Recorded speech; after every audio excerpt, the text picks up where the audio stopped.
महाराष्ट्रातील महत्त्वाच्या बातम्या फक्त 10 मिनिटात या चॅनेलला अजूनही सबस्क्राईब केलं नसेल तर आत्ताच करा।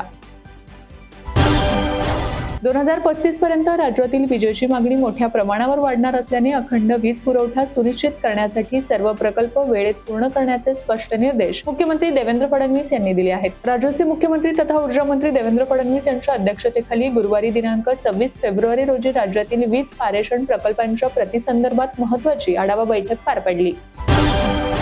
दर महिन्याच्या पहिल्या दिवशी एलपीजी सिलेंडरच्या किमतीत बदल होण्याची शक्यता असते। मागील काही महिन्यांपासून प्रामुख्याने 9 किलोच्या व्यावसायिक गॅस सिलेंडरच्या दरात चढ उतार दिसून येत आहे। गेल्या महिन्यात कंपन्यांनी सुमारे 49 रुपयांची दरवाढ केली होती। आता मार्च मध्येही दरात बदल होण्याची शक्यता व्यक्त केली जात आहे। घरगुती गॅस सिलेंडरचे दर मात्र सध्या स्थिर असून महिन्याच्या सुरुवातीला बदल होण्याची शक्यता आहे। आगामी शैक्षणिक वर्षासाठी केंद्रीय माध्यमिक शिक्षण मंडळाकडून सीबीएसई बोर्डासाठी एक महत्त्वाचा निर्णय घेण्यात आला आहे। इयत्ता 6वी पासून त्रिभाषा सूत्र लागू करण्यात येणार आहे, ज्यामध्ये या 3 भाषांपैकी 2 भाषा भारतीय असणार आहेत, तर इंग्रजीचा परदेशी भाषांच्या गटात समावेश केला जाणार आहे। म्हणजेच इंग्रजी ही भाषा यापुढे अनिवार्य मानली जाणार नाही, ती निवडक भाषांपैकी एक मानली जाईल। विद्यार्थ्यांना इंग्रजी, फ्रेंच, जर्मन यासारख्या परदेशी भाषांमधून एक भाषा निवडावी लागणार आहे। पुण्यातील पोर्शे कार अपघात प्रकरणातील आरोपी ससूनचे माजी वैद्यकीय अधीक्षक डॉक्टर अजय तावरेंना जामीन मंजूर झाला आहे। सुप्रीम कोर्टाने त्यांना जामीन मंजूर केलाय। पोर्शे कार अपघात प्रकरणी 17 वर्षीय अल्पवयीन मुलाच्या रक्ताचे नमुने बदलल्याच्या आरोपाखाली त्यांना अटक करण्यात आली होती। महाराष्ट्र राज्य सहकारी बँक या राज्याच्या शिखर सहकारी बँकेत कर्जांचे वितरण करताना सुमारे 25,000 कोटी रुपयांचा घोटाळा झाल्याच्या आरोपांच्या प्रकरणात राष्ट्रवादी काँग्रेसचे दिवंगत नेते व माजी उपमुख्यमंत्री अजित पवार यांच्यासह अनेक राजकीय नेत्यांना क्लीन चिट देणारा सी-समरी अहवाल विशेष एसीबी न्यायालयाने शुक्रवारी स्वीकारला आहे। रेल्वेच्या जमिनीवर अतिक्रमण करणाऱ्या झोपडीधारकांना उच्च न्यायालयाने शुक्रवारी मोठा झटका दिलाय। मलाड पूर्व येथील रेल्वेच्या जमिनीवर असलेल्या अनधिकृत झोपड्या आणि बांधकामे 15 दिवसांच्या आत रिकामी करून देण्याचे आदेश न्यायालयाने दिले आहेत। जिल्हा प्रशासनाकडून विविध कारणांसाठी कब्जे हक्काने किंवा भाडेपट्ट्याने देण्यात आलेल्या शासकीय जमिनींबाबत नागरिकांना मोठा दिलासा देणारा निर्णय घेण्यात आला आहे। भोगवटादार वर्ग 2 म्हणजे धारणाधिकार वर्ग म्हणून नोंद असलेल्या जमिनी आता थेट तात्काळ मालकी हक्काने वर्ग 1 मध्ये रूपांतरित करता येणार आहेत। यासाठी पूर्वी लागू असलेली 5 वर्षांची अट रद्द करण्याचा निर्णय महाराष्ट्र राज्य सरकारने घेतला आहे, त्यामुळे हजारो लाभार्थ्यांना दिलासा मिळणार आहे।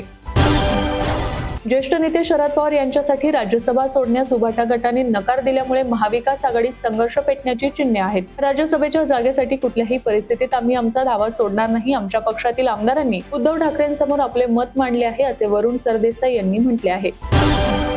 मराठा समाजाला हैदराबाद गॅजेटच्या आधारावर ओबीसी प्रमाणपत्र देण्याचा निर्णय राज्य सरकारने घेतला आहे। याच अनुषंगाने हैदराबाद गॅजेटमध्ये बंजारा जमातीचा आदिम जमात म्हणून उल्लेख असल्यामुळे त्यांना अनुसूचित जातीमध्ये म्हणजेच एसटी प्रवर्गात समाविष्ट करून आरक्षण देण्याची मागणी बंजारा समाजाने केली आहे। यावर आता राज्य सरकारने सकारात्मक पावले उचलली आहेत। बंजारा प्रवर्गातील उपवर्गासह सदर समाजाचा अनुसूचित जातींमध्ये समावेश करण्याबाबतची मागणी तपासण्याच्या दृष्टीने अभ्यास करून अहवाल सादर करण्यासाठी उच्च न्यायालयाचे निवृत्त न्यायाधीश यांच्या अध्यक्षतेखाली समिती स्थापन करण्यात आली आहे। ही समिती अभ्यास करून बंजारा समाजाचा एसटी प्रवर्गात समावेश करण्यासंदर्भातला निष्कर्ष काढून आपला अहवाल शासनाला सादर करेल।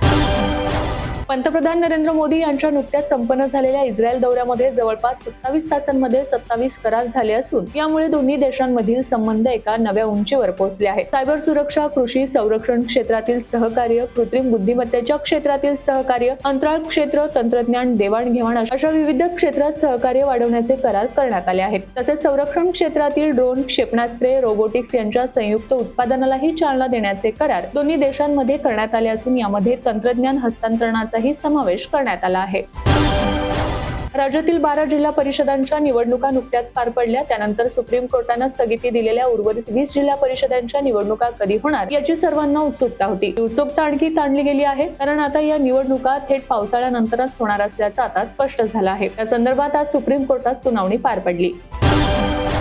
दिवंगत उपमुख्यमंत्री अजित पवार यांच्या अपघाती मृत्यूचा डीजीसीए कडून प्राथमिक अहवाल आज संध्याकाळी येणार आहे। या अहवालाची संपूर्ण राज्याला प्रतीक्षा आहे। या अहवालानंतर चौकशीची पुढची दिशा स्पष्ट होणार आहे। डीजीसीएच्या संकेतस्थळावर आज सायंकाळी हा अहवाल प्रसिद्ध करण्यात येणार आहे।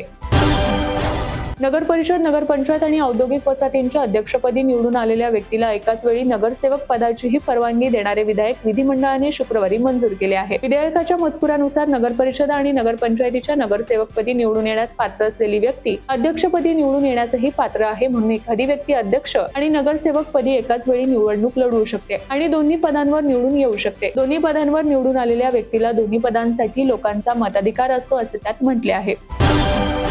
शिवसेनेचे छत्रपती संभाजीनगरचे खासदार संदीपान भुमरे यांचे चालक जावेद रसूल शेख यांच्यावर इबानामा आधारे 23 एकर शेतजमिनीचा मोबदला लाटल्याचा प्रयत्न सुरू असल्याचा आरोप शिवसेना उद्धव बाळासाहेब ठाकरे पक्षाचे नेते अंबादास दानवे यांनी केला होता. यामागे खासदार संदीपान भुमरे यांची राजकीय पाठबळ असल्याचा आरोपही दानवे यांनी 2 दिवसांपूर्वी केला होता. त्यानंतर आता भुमरे यांचे चालक जावेद रसूल शेख यांनी अंबादास दानवे यांना 1 कोटी रुपयांच्या मानहानीची नोटीस वकिलांमार्फत पाठवली आहे. संबंधित नोटीसीमध्ये 7 दिवसांच्या आत पत्रकार परिषदेत केलेले सर्व आरोप व विधाने बिनशर्त मागे घ्यावीत, अन्यथा फौजदारी व दिवाणी स्वरूपाची पुढील कायदेशीर कारवाई करण्यात येईल असा इशारा देण्यात आला आहे.